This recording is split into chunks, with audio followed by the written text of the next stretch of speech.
The end, what? Yes, guys, it's official. After 27 episodes, we have made it to the end of Penny Dreadful. And with that, we have a new intro. Let's just get to it because there's a lot to process and a lot to talk about.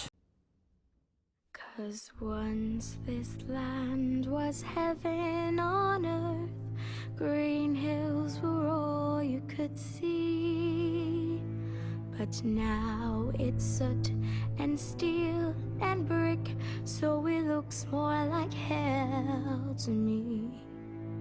Hey guys, Cameron again, and holy shit, I mean, really, I've never seen something like this happen before. I mean, I thought that I was going to come on here and say, hey guys, Kevin again, my review of the season finale of Penny Dreadful, but really I'm coming on here, I'm saying, hey guys, my review of the series finale of Penny Dreadful. I mean, I really can't believe it. I can't believe that the series is actually over, but yes guys, they've confirmed it basically. I mean, I can give you many ways. I know people are trying to say that this isn't officially the end, but if you go on Showtime now, it says that that was a series finale, and yeah, they kept it hidden. They kept it hidden very well, and I was not at all prepared to say goodbye to the show. I definitely will say that. But this is my review for, episode 8's Perpetual Night and episode 9, The Blessed Dark. Really, this episode feels like one big episode. Really, it just felt like one 2-hour episode. And you definitely do feel that here, which, I mean, was very well done, definitely. Either way, I think this was a very good send-off for the show. I'm going to say that right off the bat. A very good send-off for the show. I mean, definitely, I think, a little bit abrupt. Not a bad abrupt, definitely just, it was quick, it was unexpected, but for what the show did, I think the best possible ending they could do, this was definitely the best possible ending they could have given the show. Definitely, I was very satisfied in the end, but let's just get into the episode. We're going to obviously talk about the things that happened in the first episode, Perpetual Night first. Then we'll get to all the crazy stuff that went down in the Blessed Dark. By Perpetual Night, there's a lot of stuff that happens as well, but let's just get into this, because the way things start off, we see fog settles all over of London, and it's thicker than ever. I mean, clearly, this is not the same London we've known. There's fog everywhere, and we kind of get this impression that there's a lot of people that have died, and Seward then enters her office, hears the gramophone playing, and right away we get a crazy scene. She goes into her office and finds Renfield listening to the recordings, and Renfield tells Seward to hush, holding a toad in his hands, and Seward angrily shuts off the player, and this is not the same Renfield we've seen. Like I said, that very hyperactive Renfield we got last week is anything but that same Renfield that we get here. He's not even human here. He says that she's not really a doctor and couldn't save a life and doesn't deal in blood, and I do get what he's saying. I mean, in many ways, he's not wrong, that Seward's purpose was to help Vanessa, and in the end, she did not do that because Vanessa can, succumb to darkness, and Seward orders him out. Renfield says his master wants to know everything as she said because her old love is returning to London, and when the doctor asks who Renfield's master is, Renfield says that he has many names. Seward asks what Dracula wants with Vanessa. She knows that it's Dracula because, Vanessa said it, and Renfield says he wants nothing because Vanessa is already his. He refuses to tell Seward where Vanessa is. He picks up the toad, he eats it, and he advances on Seward, grabs a letter opener, backs around the desk. There are more toads on the floor. Renfield says that the master has sent them to them as gifts, and he says that Vanessa is with Dracula, and points out that Seward's hands are shaking. When Renfield says that Seward is no killer, she says he should have listened to more of the recordings and stabs him in the chest. She runs for the door, but Renfield grabs her foot, trips her. They struggle. Renfield chokes her. Seward hits him over the head with her ashtray. Hundreds of toads surge out of the drain, and Seward stares at them in horror, and, we know he's not dead, obviously, but just the way that scene was done, quite disgusting, but it definitely just show who he really is. I mean, I can't really say who Renfield is. He seems like a vampire, but at the same time, he eats frogs, so really interesting the way that was done. Really crazy scene. Seward now knows who he is. She's seen him in his true form, and there's really no hiding it anymore, and I love the way the scene was done. I thought it was a perfect way to start things off. Definitely really good opening, for this first episode. I definitely really did like that overall, and that was something that I definitely really did enjoy. So the liner then arrives in London, and Ethan, Malcolm, and Kaitsune disembark. The dock is deserted, and it is dark despite the fact that it is only 2 in the afternoon. Now let's talk about this, because a lot of people talked about how Vanessa's not in this episode nearly enough, and I think what they were trying to show is the episode's not really about Vanessa succumbing to darkness. It's more of the impact she's had succumbing to this darkness. I mean, the town is completely fogged over. You get the impression that a lot of people have died, and Vanessa, we don't see her because she's already already done the damage. You know, we didn't need to see the damage. We've seen exactly what she's done, and for me, I thought it was just even more effective than not actually seeing her commit this damage. We see a doctor comes over, says that everyone else is inside because of the fog. He advised them to get back on the ship and go, warning that London is like a graveyard, walks off. A horde of rats then advance on the men, then run around them, and they continue into the city, not really knowing what's going on, but obviously their main mission is to find Vanessa. We see the three men go to Malcolm's townhouse, and it's awesome to see them back in London, back in their natural habitat, and discover that Vanessa isn't there. And we see Malcolm is constantly, trying to call out to Vanessa. Ethan finds a dead wolf in her room, strung up and dripping blood on the floor. Just a really crazy scene, just the way he stared at that wolf, and also knowing that he is a wolf, and there's a dead wolf there. Kaitane joins him, warns that something is there, goes to find Malcolm. Again, like I said, we didn't get to see this damage. The damage has already been done, and I like the way that Malcolm, Kaitane, and Ethan are just walking into said damage, and we didn't actually see this damage happen. I think it's just a lot more effective that way, and I kind of feel like that was the point. The point was to show the chaos that Vanessa has created, rather than actually experience it. We're actually seeing it with them for ourselves, rather than actually seeing it, what Vanessa has done, when she did it. So the three men go to Malcolm's town. Oh, I just read this. So Malcolm then enters the study, sees someone seated at the table, and it's a female familiar, lunges at Malcolm, tries to rip out his throat. It is not Vanessa. He managed to hold her back, and I honestly thought this, familiar was going to kill Ethan, Malcolm, she bites him pretty hard, definitely, and he's, like, bleeding and shit, and Ethan then goes to the stairs, only to find two male familiars advancing on him. A third one knocks him through the railing, then leap at him, and Catriona arrives, shoots two of them. Luckily, Catriona's there, and the third one advances on her as her gun jams, but Ethan attacks him, and Catriona really is a badass here. You really do get that sense. I mean, obviously, she was good, she knew what she was doing because she studies the dead, and Kaitane then comes to Malcolm's aid. The familiar grabs his hand, forcing the knife from his hand. She throws Kaitane across the room. Malcolm grabs the knife, jams it into the familiar's throat, and Catriona attacks their main male familiar with a knife, throws her over the stairwell railing, and Ethan, recovering, attacks it, buying Kaitane enough time to throw a knife into its throat and killing it. And like I said, I mean, this really is an action-packed finale. They really just crammed in as much action as possible, and it never fell out of place. Like, it obviously makes sense. I mean, this really is a threat like none other that they've dealt with before, and they join Malcolm, the injured Kaitane, in the study. Malcolm says that he needs a gun to kill himself because a familiar successfully bit him, and he feels that he needs to kill himself because he knows that he's going to turn into a vampire, and he doesn't want that to happen. And Catriona picks up a burning poker, says that she has to cauterize the wound, and points that Malcolm has nothing to lose, and if she's able to do that, then he should be fine, which I understand. Obviously, some people could say, oh, that's kind of lazy that they just didn't kill off Malcolm, but, I mean, did you really think that Malcolm was going to die? I mean, I kind of had this feeling that he was going to, but no, I mean, Malcolm, I like that Catriona is ahead of them. She knows things that they didn't know, and I think it's interesting that we saw that Catriona knows how to cure someone from a vampire bite. I think it's really cool, and we find a lot more interesting things about her than we did before, and I really am loving everything about Catriona's character. I think she's really adding a lot to the show, I gotta say, and especially this episode, the Exhaust 2 episode, she really did a lot of really great stuff, and Ethan and Kaitane then hold him down. Catriona applies a poker to the bite. She introduces herself. Ethan says that he knows a doctor, and as he goes, Catriona warns that it's not fog, but toxic fumes, and basically thousands of people have died, and Catriona says that they all need to find Vanessa because she's the only one who can stop what is happening, which is the end of days, and if they don't stop, the world's gonna end, pretty much. And Ethan tells Catriona to keep Malcolm safe, goes Kaitane after him, and Kaitane goes after him, and basically, the prophecy that Kaitane saw, it's pretty much come true. The only difference is that Vanessa isn't there. So, yes, the end of days are happening, but Vanessa's not there, and I think it's interesting that Vanessa's not there. It just inconveniences things a little bit, but I think, again, that's the point. It's supposed to inconvenience things because they have to do this on their own. They have to find Vanessa. We don't know where she is. She's hiding out, and we don't really know what's going on. I think it's a really well done the way we don't see her, and we don't see her even in this episode. We don't see her till the second episode, which we'll get into, but I definitely really did enjoy it. I thought that was a really great scene, and that was definitely just a really great way to bring these three back into this chaos rather than actually experience with Vanessa. We instead bring them into this chaos. We see it all unfold before our eyes, and I thought it was very well done the way they did that, and really added to just the creepy and eerie tone of this entire finale. So at Bedlam, Victor and Jekyll prepare to operate on Lily. As we saw last week, basically they're going to try to make her into who she's meant to be.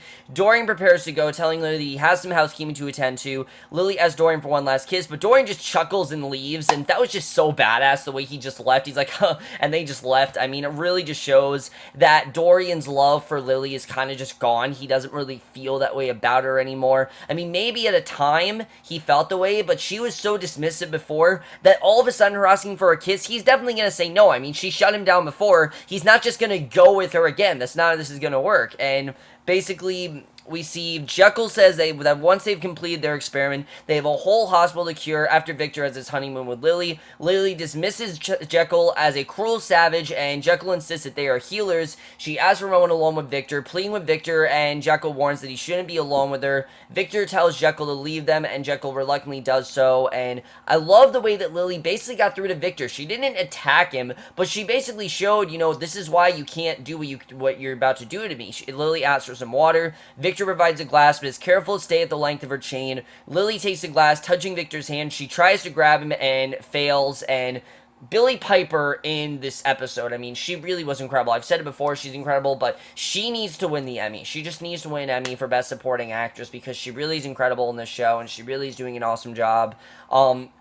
Caliban, Marjorie, and Jack have dinner at home. Jack says that Grace Caliban suggests that they return to their old home, and when Marjorie points out that it's further from the factory, Caliban tells her that she isn't going back and that he will work at the docks and graves after the fog has lifted. Jack remembers the times they spent in Kensington Park on Sundays, and then coughs up blood from the foul air. Caliban suggests they go to the Highlands. Jack continues coughing. He then asks his father to help him in bed, read to him. Caliban readily agrees, holds his son's hand, and it's just a really sad scene because his son is on the verge of dying, and he doesn't seem like he's going to get any better, and it really seems like this is the end of days, not just for the world, but also for for Jack himself, and it's really sad because Caliban is finally having that nice time, and it seems like it's not going to last much longer, that this might be the end for his son, and you don't really know if he's actually going to make it.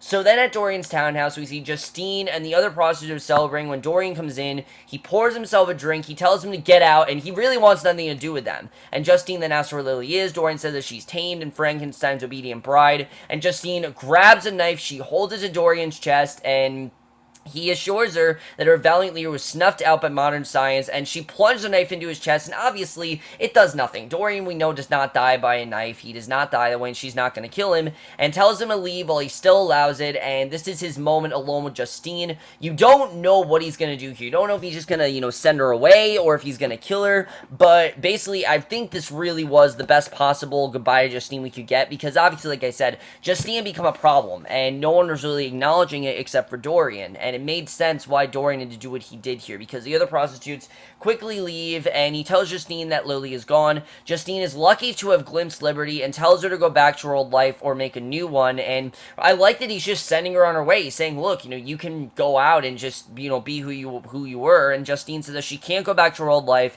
Dorian says she'll be surprised what she can live with. She tells him that she would rather die there on her feet than live on her knees, and he's like, alright, that's what he does. Kisses her, breaks her neck, and she's dead. That's it. Justine has died, and I like how, not big this was, because really, Justine meant absolutely nothing to Dorian. I mean, Dorian was gonna let her live her life, but she turned him down and said no, and he's like, alright, you want to die? Then, alright, I'll just kill you, and he did, and really, I mean, they just gave Dorian some of his best moments this episode, really. I mean, Dorian really was a badass throughout this entire episode, and every moment with him was awesome. Like, Reve Carney really killed it. I'll say this, Dorian was never my favorite character on the show. Like, I think he was good, but he never was my favorite character. Here, though, he had some of the best moments he's ever had in the show, and I love that.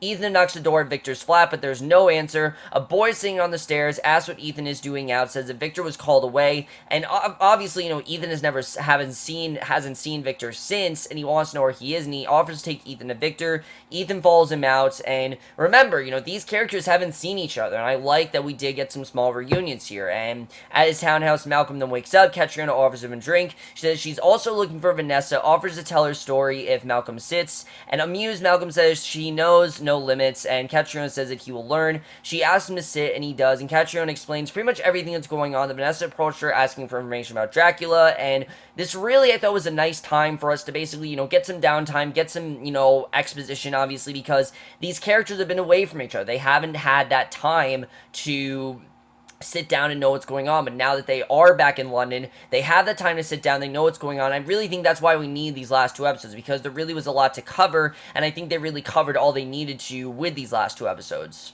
So, Seward then arrives at the townhouse, tells Malcolm and Catriona that she's looking for Vanessa, and now she's back there, this is the first time that they've seen her. Malcolm demands to know why. Seward warns that Vanessa needs their help more than they can know, and to help Vanessa, they must come with Seward to among the demons, that they need to do this. It's not just, they need to be the ones to do this. And at Bedlam, Victor apologized to Lily for bringing her to the asylum. She says that it doesn't matter where he executes her, unmasking her. Lily would rather die than be his demure wife, and she, again, just like Justine, she wants to die. She doesn't want to live this life, and warns Victor that she will always see his dark soul, and she knows that he forced her to be that way. She knows that he single-handedly made her think that she was someone else. And Victor tells her that he made her perfect, but she's a murderer and a savage beast. And Lily reminds Victor that he made her to be Caliban's bride. But even Caliban is more human than Victor, and she doesn't see him as human. She sees him as, a savage creator. And lightning crashes outside. And really, you sympathize with Lily here. You kind of understand what she's going through. Victor turns on his generators, distills some of Jekyll's serum. Lily tells him to let the life that he created live, and says that she is the sum of one woman's days, says that he can't take away her pain. Lily warns that there are some wounds that can never heal, and we finally find out in this scene what happened to her daughter. We got that brief glimpse last week. In this episode, we finally find out, and it's probably the most disturbing way we could have thought of. She describes that how she had a daughter, and had to whore to raise money to support her, and, the daughter was alive. She had to whore to raise money to support her. A John knocked her down. She was unable to get up, and by the time she returned, her daughter Sarah was dead, frozen. Lily begs Victor not to take Sarah from her, and it's just really devastating knowing that's what happened. We now know why she is so against, being a prostitute, and why she is so against men and everything. It's not just because of the fact that men abused her, it's the fact that that is the reason she lost her daughter. The fact that she was a prostitute, and she ended up having to whore her daughter and everything. And it makes sense, obviously, she needed money, and desperate times call for desperate measures, basically. But the reason that happened, it just made me love Lily even more, and I love the way that was done. And I think Victor pretty much realized in the scene that there is no fixing her, because after a moment, Victor walks over, he raises a syringe, Lily stares in terror, Victor sets it on the floor, he unlocks Lily's manacles and says it is too easy being monsters, they should try to be human, and Lily grabs him by the throat, but after a moment strokes his cheek and then leaves, and I think she's realized that she has gone through to him, and there really is no convincing Victor that I think Victor thinks that there's a part of her that is perfect, but I think he's never really going to have that part back, and it really is devastating for Victor. He's never going to have that part of Lily back. I think even though he wants it, he knows that Lily wants this life, and he knows that she's not a bad person. She's just very against, the life that she had as Bronin. She wants to right those wrongs and basically, encourage all women to do so, because she doesn't want any other women to go what she did, and knowing that she went through this hell, they've really done a great job in making Brona such a more interesting character. Remember in season 1, Brona just coughed blood and she said things to Ethan, but this season she's been so, the past 2 seasons they've given her so much more to do. I am so happy they've done that, and, when they first introduced that, I was never against them, reanimating Brona, but just turning her into Lily, what they've done has been incredible, and I love what they've done with her in the show. This is not her last scene. She has one last scene in the series finale, but we'll get to that. The boy then leads Ethan through the fog into Chinatown. There are corpses on the street. The boy says that the night creatures have been eating. Ethan looks around. When he turns back, the boy is gone, and familiars have moved through the fog surrounding Ethan. He draws his guns, and Sweet appears, tells Ethan that he is the one with the knight, says that Vanessa is happy. Ethan threatens to shoot him, and Sweet easily grabs him by the throat, lifts him into the air, realizes that Ethan loves Vanessa, and says it is Ethan's tragedy, not his, because, Dracula is in love with Vanessa, and so is Ethan, and he drops Ethan, who promises that he will let Vanessa be Sweet's prisoner, and Sweet says that Vanessa is no one's captive, he merely stands at her side. He insists that Vanessa is saved, and has made her choice, and that there really is no saving her, that she's made the decision that she has. Sweet advises Ethan to leave her in peace. Ethan says that his life is joined with Vanessa. Sweet says that he would feel the same in his position without Vanessa. Neither one would have anything left. He then shoves Ethan across the streets, and you really can tell that something's about to go down here. Such a well done scene, because really, I mean, this just gets Ethan to release that inner rage that's inside of him. Love the way that was done. Amazing stuff overall. I think a really good scene for Ethan, definitely, and really showed his love for Vanessa, which has kind of been gone this scene. Not gone, but for a while, there was that point where Ethan thought he was in love with Vanessa, but now I think he realizes that he is. He does love Vanessa, and he'll do anything to save her, and this scene really does show that. So Renfield then takes Malcolm and Catriona to Bedlam, explains about Renfield. She intends to get Vanessa's location by reaching into Renfield's mind and ripping it out, which is actually a very smart idea, because Renfield has all the information about Vanessa in his mind. Remember, his plan and what Dracula told him to do was to spy on Vanessa, and that's exactly what he's doing. So they go to the cell where Renfield is locked up, have the attendant let them in.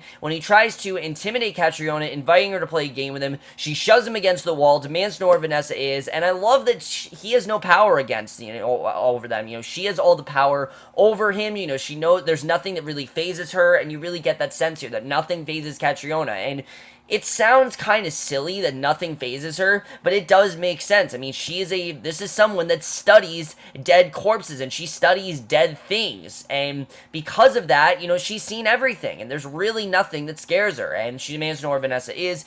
Ethan wakes up, looks up at the full moon. The familiars attack him, easily bring him down by sheer numbers as the boy familiar watches. However, Ethan transforms into his wolfman self, throws them off, tearing them apart, and then we get to the big reveal where Kaitane walks through the street, transforms into his wolfman self. He himself is a werewolf. Kaitane is a werewolf, which I thought was an incredible reveal. I love that we saw that, because we knew obviously there was a connection between Kaitane and Ethan, but not to this extent. Like, the show never pointed at this extent with Kaitane. We always knew there was something going on, but never truly, something like this. Once Ethan, basically, we see that he attacks the familiars, fighting together with Ethan as the boy familiar fades back in the shadows. Once creatures are down, the two creatures snarl at each other, realizing that they're both werewolves and that they both have a lot to talk about, and that is the way the first episode ends. Really crazy stuff overall. Really great first episode, but now let's get into the second episode, because that really is what I know you guys want me to talk about. There are so many great moments within this finale, and really there is so much to talk about. I know I just talked about the first one, this is in the middle of the review, but really this episode was incredible. It serves really as the second half of the episode, but really, I mean, let's just get into the beginning, because a lot of people said that this episode did feel like a series finale, and yeah, really, this part, you could definitely tell that it was, especially when there's a title change. We see that there's this young girl, she's singing to her baby daughter. It's not really related to the story, it's more the context of the song and what she's singing, all about, it's a song of, basically the song I played, I thought was really well done.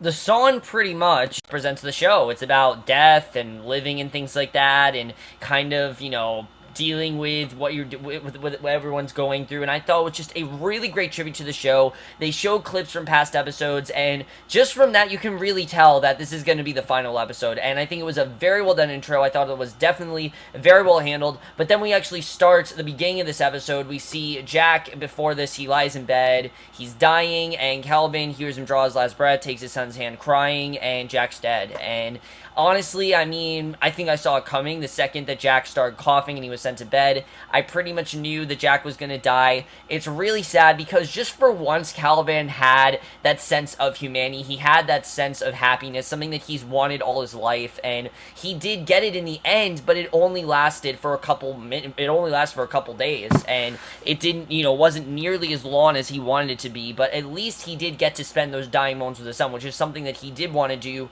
I really like the way that scene was done. Really good stuff there.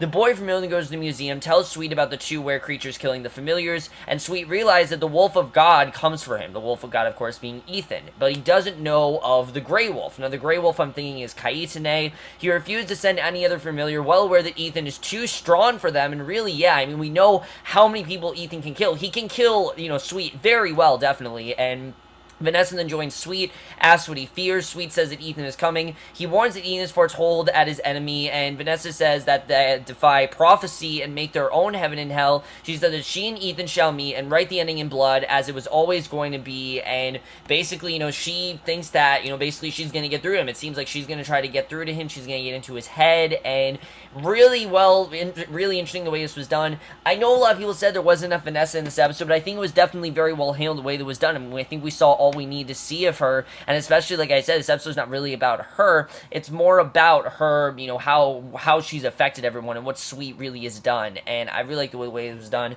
Ethan wakes up in his human form. He finds himself in an alley near Kaitane, and obviously these two need to have a much needed conversation because, as we know, Kaitane is a werewolf, and this was something that we realized Ethan did not know. He realized that Kaitane is a werewolf just like him, and Kaitane says that none of his tribe knew, and when the full moon came, he went to the enemy camp and transformed, killing them. Kaitane believed that the power was a gift from God to save his people, but the soldiers still came, the Apache died, and then he received a vision of Ethan, and then he understood his true purpose was to give Ethan the power to save all people. So he was the one that turned Ethan into a werewolf. And I thought it was a very good twist. I really like the way that was done, and it makes a lot of sense, and it really shows the connection that he has to Ethan. Why does he feel like Ethan's his son? Because he's his sire, basically. He's the one that turned Ethan into a werewolf, and Ethan furious realized that Kaitane made him a monster, and it's such a good scene because while he did do him a good thing, Ethan became a monster because, he's killed all these people, and furious, he grabs the old man, asks if he knows how many people he's murdered, and Josh Hartnett was just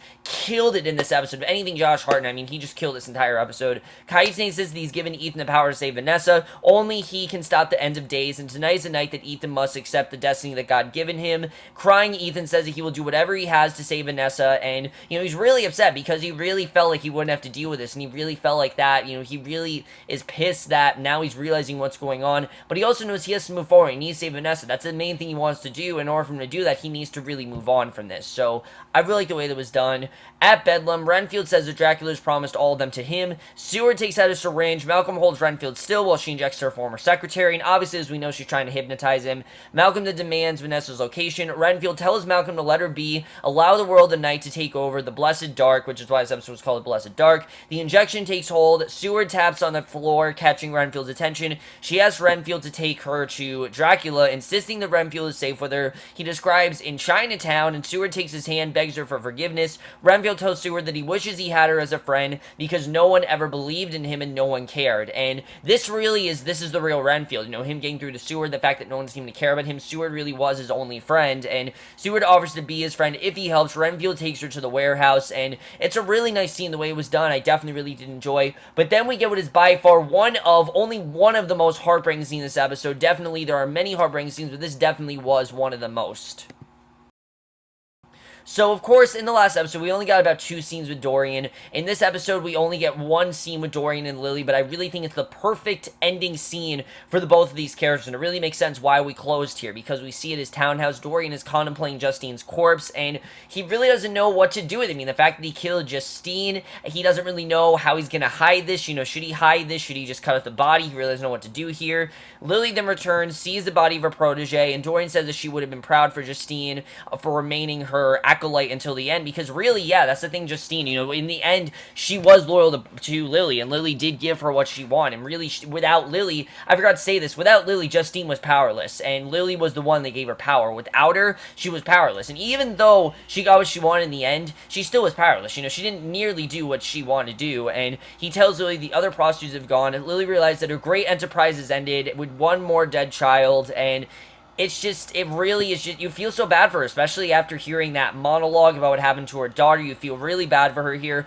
Dorian tells her to be kind of herself because passion will only lead to tragedy. You can see it's better not to care at all. Lily says she doesn't want to live like that, and Dorian says that she will eventually, and all that are not immortal will age and die, and eventually she will be an unchanging portrait of herself. And disgusted, Lily kisses Dorian, turns to go, basically leaving him alone. Dorian assures that she will be back. He will always be there for her, and it's a really sad scene because Dorian is going to wait for her, but you don't know if she's ever going to come back. In fact, to me, this seemed like the really final, like she's walking out his life forever, and she's going to go continue on with her life despite what he tells her. She's going to go continue on with her life. She's not coming back for him, and this is it. This is the end of Lily and Dorian. Dorian seems like, he's just another painting on the wall to her. That really really is what he is. He's another painting on the wall. I know a lot of people didn't talk about Dorian's backstory. Really, I think the point was we already know Dorian's backstory. I mean, if you guys look at the pictures of Dorian Gray, that is all about Dorian Gray's backstory. We don't need to hear his backstory. This is more of what they did with this character of Dorian Gray. They served him to his full purpose. They showed what they could do with him, and I really think,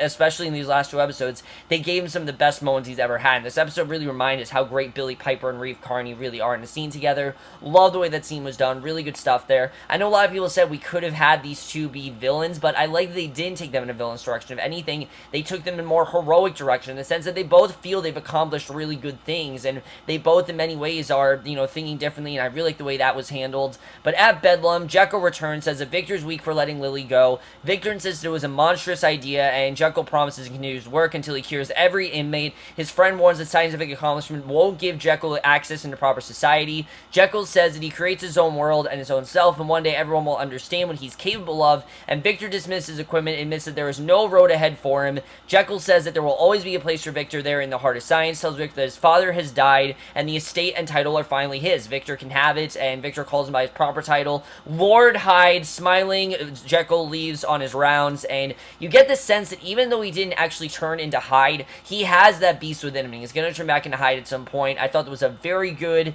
ending for him. I wish we could have gotten just a little bit more of this character, but for what we got with here, I think they did a good job with him. I think they definitely showed how these two are friends, and that was something I definitely enjoyed. And especially was a good what-if scenario. You know, what if Frankenstein and Jekyll knew each other? This is how they would react. I thought it was very well done. That was something I definitely really did enjoy, and I think they handled that really well throughout this season. In the cell, Renfield gives directions to the dead place, which is a former slaughterhouse. He says that Vanessa's with Dracula and they are in love, and asks if Seward has ever been in love. Renfield admits that he has never been in love and never will be, and asks if Seward if she loves him. She then tells Malcolm and Catriona that she knows where Vanessa is, and, you know, now just from hearing what's going on, she knows where she is. Now, we don't exactly know how, but it's not really important. Malcolm and the others leave the cell. Victor comes out, sees them. He agrees to come with them to help save Vanessa, because now he doesn't have a purpose. You know, now he's realized that he can't save Lily. Jekyll's gone on his own. His purpose is now to save Vanessa, and I thought that was well done. It does feel a bit abrupt, but I like the way that we saw that. I like that he didn't just, you know, randomly walk in there. He actually had a reason to do this, because at first, you know, he was trying to save Lily, but now I realize is that the thing that he wants, he's not going to have. That life that he wants is not actually going to happen. He needs to focus on reality. He needs to focus on saving Vanessa, and that's exactly what he decides to do. Love the way that was done. Really good stuff there, and you really get that sense this is going to be a grand battle. I love the way this was done. The way they got everyone in here, I thought was really great. And then we get another really great conclusion scene for another character in this next scene. So Caliban and Marjorie sit with their son's corpse. Calvin wonders how life can be so cruel to one so young, and this really does show, I think, how compassionate and how emotional Caliban really is. I mean, I've heard people say that Caliban is the most emotionally effective character in the show, and even though he's a creature, yeah, you really do feel for the guy. I mean, he's really been through a lot. I mean, think about it. He was an orderly, and he had the bomb of Vanessa, and he doesn't remember any of it, and now he's Caliban, who's been hated upon and frowned upon by everyone and scared, you know, and there are only a few people, that being Vanessa and his family, who really do accept him, and he says that he will arrange a funeral. Marjorie refuses to let them bury her son. She tells her father to take Jack to Victor and have him bring Jack back even. You know, she kind of wants to bring Jack back from the dead, and despite Marjorie says that she must have her son back so that she can love him stronger so he won't die, Calvin warns that it will make Jack an unholy freak just like he is, and he doesn't want Jack to have to go through that. He wants Jack to be able to, you know, live in heart, you know, to live, you know, to die in peace and not have to go through what he is, and tells Marjorie that he is a grisly undead thing. Marjorie refuses to accept it, tells Calvin to take Jack from the flat, either return with him alive or not return at all. She couldn't bear to look at her husband's face if he refuses to save their son, and it's just really sad because, again, it seemed like these two had a genuine connection, and you understand, obviously, you know, why she wants this. I mean, obviously, she wants her son to be alive, but he knows the ways it's going to go down. That was something that I really liked. He knows this is going to go down. She doesn't, and that really is what it comes down to. He knows what's going to happen. She doesn't, and it's really his word over hers.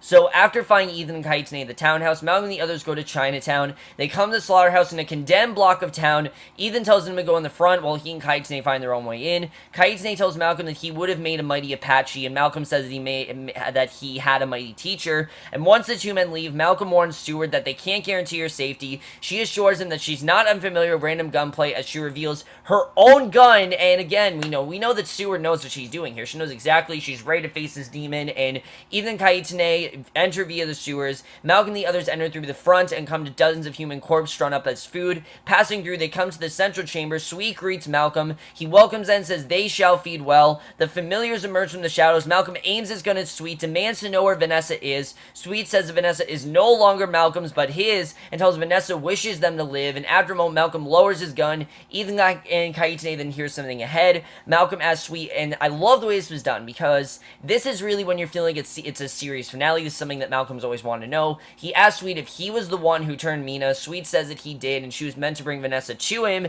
He admits that her flesh was sweet, and he enjoyed her. Malcolm turns to his comrades, tells them to go. They refuse, and it seems like Malcolm's gonna fight him on his own. Malcolm says that dies proudly beside them, fires at Sweet, because just hearing that he was the one that did this to his daughter and put him through all this hell, because really, that is what set up everything. You know, his daughter turning into this vicious beast, that's really what set up the entire show. And Sweet then avoids the bullets. The group opens fire on the familiars. If you remember, that was the beginning of the show, was them trying to find Mina, and as you can hear the gunshots, familiars attack them. The familiars keep coming. Victor runs out of bullets. He picks up a bar to defend himself while Malcolm, Catriona, and Seward move back to back. As the familiars move in, Ethan and Kaitane emerge through a gate and attack, and the others join in. Once the familiars are all dead, Sweet laps down, attacks Ethan. I heard a lot of people say this is very underwhelming because it was easy to defeat them, but I think it's really just showing the triumph. You know, they are determined to save Vanessa. Vanessa is the main goal here. Saving Vanessa, that's what this is all about. It's not dealing with all of these familiars. And he throws them across the room, knocks Mountain Kaitane away when they attack him. As Victor and Sweet attack Sweet, Ethan runs off to find Victor and Seward attack Sweet. Ethan runs off to find Vanessa, and we get what is probably the most tragic scene in this entire show. Definitely one of the most tragic scenes in this entire show, but also beautifully performed and really shows, I mean, how great this really was of an episode. I mean, even though this was so sad, I don't really think they could have done this scene better than they do in this next scene. There are many reasons why I think this scene is so great. I mean, the fact that Ethan is there to save Vanessa, you're also thinking, okay, there's no way Vanessa is actually going to die. You don't think that that's actually going to happen, and we'll get into that. But Ethan comes to a room filled with candles, finds Vanessa waiting for him. You're waiting for her to be, like, corrupt or whatever, but she's not. She's back to her normal self. And how I saw this is that she basically gave up. She realized that this was not what she's meant to do. It's not going to work out for her. She says that it hurts her to see him and that she can't go in because they will hunt her until the end of days. Ethan promises to protect her, but Vanessa warns that no one can. She is the mother of evil, bring the terrible darkness to the world, and says they have lost Vanessa. This is not really Vanessa anymore. He assures her that she's not alone, never was, that God has always waited ahead of him no matter how far he's gone, and he is waiting for Vanessa. Vanessa says that her battle must end or there will never be peace on earth. She tells Ethan to let it end, says that he must help her defeat the force of darkness by killing her, and crying, Vanessa takes Ethan's gun. You can really tell he doesn't want to do this. She has to do it for him, and that's how sad this really is. He doesn't even want to do it, and puts it to his hand, tells him to end it with a kiss and with love. Ethan agrees. They kiss. He recites the Lord's Prayer. It's such a well-done scene, just the way that was done. Eva Green and Josh Hartnett beautifully, performed this scene. Vanessa recites it with him, finishes alone. When she does, Ethan shoots her in the chest. As she dies, Vanessa says she sees God, and that's it. Vanessa's dead. It's just crazy. Vanessa's actually dead, and I mean, I couldn't believe that they actually killed her. Even though I knew, because I had read it before, I still was shocked. I mean, just the way that scene was done, you don't actually think Vanessa's gonna die. You're like, alright, Ethan's not gonna shoot her, something's not gonna happen to her, but no, Vanessa dies, and it makes sense, to end all this corruption and the darkness in the town. Vanessa was the one that caused all of it. Why? Because all those demons were coming after Vanessa, and they wanted to work with Vanessa, or they wanted Vanessa. Dracula's in love with Vanessa. That's how it all worked out. I think Eva Green perfectly executed that scene. The way that it was done, you just saw the love these two have for each other, but you also saw the reluctance that Ethan really had. He didn't really want to kill her. He wanted to see a version of Vanessa where she could live. The problem was there just wasn't one, and we see Sweet chokes Malcolm. He hesitates as he realizes that Vanessa is dead, and he releases the Explorer as Ethan comes out, holding Vanessa's body, realizing that he is lost. Sweet flees into the shadows. The fog fades away. The sunlight shines through the roof, and it seems like the town's completely okay. The fog's gone and everything, and it's such a well-done scene, just seeing Ethan carrying Vanessa's body. Basically, I think kind of regretting what he did, but also realizing why he had to do it was so well done. I love the way they handled that. Later at the townhouse, Malcolm says the fire with Ethan and Victor. The Explorer says that in India, they believe in reincarnation and wonders if Vanessa could be reborn, possibly. And Ian says that it would be cruel for Vanessa to suffer more, and assures Malcolm that their friend is at peace, and there really is no saving her. I mean, obviously, she's gone through so much, and now she is at peace. And Josh Logan said this was the plan, that the plan was to supposed to be Vanessa suffering, and then the end of the show being her finally finding peace. And in many ways, it is a happy ending, because she's finally found that peace. She's put into that darkness, and Victor says that he'll see Malcolm the next day, and Ethan goes with him. When Victor wonders if Malcolm is alright, Ethan says that he will be.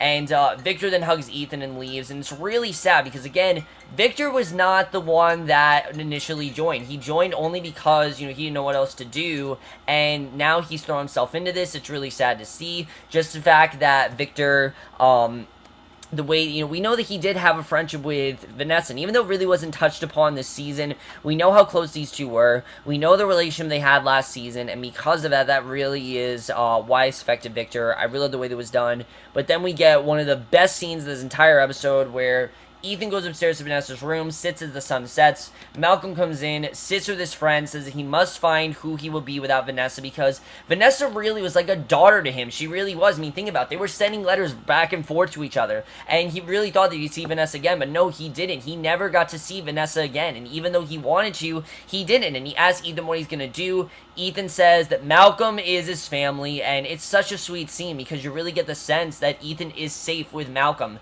Malcolm is the person that he wants to be. Malcolm is the best version of himself, and Malcolm is the one that makes him feel safe, and I love the way that was done. Such a sweet scene, and really just feels like a, Ethan now really understands who he's supposed to be. He understands his purpose. I mean, his character is fully fleshed out. There's really no point in focusing on him anymore. And Calvin then goes to the ocean. He walks into the water, carrying his son's corpse. He finally places it in the water, watches it float away. And he didn't actually, he obviously did not reanimate his son. He decided to let it float away. He goes to the townhouse, watches Malcolm and the others place Vanessa's coffin in a hearse, and they accompany it to the cemetery. They bury their friend, and just seeing all of them among Vanessa's grave, it was really satisfying. It was very sad, but also very satisfying. And I will admit, I was crying during this. Especially during the Vanessa-Ethan scene, I was bawling there. Once they leave, Caliban emerges, kneels at Vanessa's grave to offer his respects, and just gives this really great poem that I will read, definitely. And the poem is as follows. It says, "There was a time when meadow, grove, and stream, the earth and every common sight to me did seem apparelled in celestial lights, the glory and the freshness of a dream. But there's a tree of many one, a single field which I have looked upon. Both of them speak of something that is gone. The pansy in my feet doth the same tale repeat. Whether is fled the visionary gleam? Where is it now, the glory and the dream?" And it's just a perfect ending. We see Caliban says goodbye to Vanessa. He's now realizing that that tree was Vanessa. That goodness in his heart was Vanessa. And now that she's gone, he doesn't really know what he's going to be without her. And then the two words that just shocked everyone, I think the two words heard around the world, "the end," pop on the screen. And that's the end of the story. The show's over. This is the series finale. They never told you it was a series finale, but it really does make sense in retrospect when you really think about it. I think it's the perfect ending to the show, but let's get more into it because there's a lot to talk about regarding, how the show ended and everything. So overall, for me, even though this wasn't a planned series finale, even, this was what Josh Logan wanted. He said that he wanted to do only 3 seasons. That was the plan all along. In fact, if you go on the Penny Dreadful Twitter now, it says, this was planned all along. Basically, it says that, let me find it actually. It says in big letters, it was foretold. It was meant to be, this was what it was meant to be. Josh Logan wanted this all along. I think it's really well done the way he did do this. I think a big part of it actually was that him not saying this was a series finale basically heightened the impact of Vanessa's death. If we would have seen this being the series finale, we would have been like, oh yeah, Vanessa could die, but here we really didn't think Vanessa could die, and that's what makes her death even more effective. But there is more going on besides her death. I heard a lot of people say that this just ends the darkness. No, it does not. A lot of these characters, we don't really know what's going to happen to them. I mean, Victor, we don't really know where he goes. He's still that one thing that he wants in life he's never going to get. Dorian is all alone now. Lily's going on her own.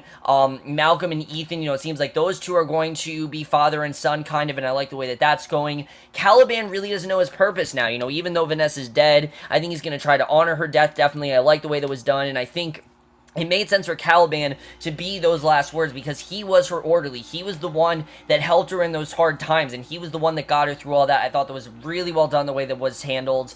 As far as the whole thing went down with just every scene here, I thought was very well closed out. I don't think there was anything they left open, and I know there's a lot more places the show could have gone, but I feel like that's the point. We don't need to see those stories. This was Vanessa's story, and we concluded Vanessa's story. I think it's more of, if you want to see other stories, read the books. That's kind of what this was. Penny Dreadful was never a show to follow the books. The point of the show was seeing all these characters together and putting them in the situation, seeing how they, react to the situation, basically, and also them, conquering the demons within them. And I think they really did in this episode. Ethan now realizes who he's supposed to be.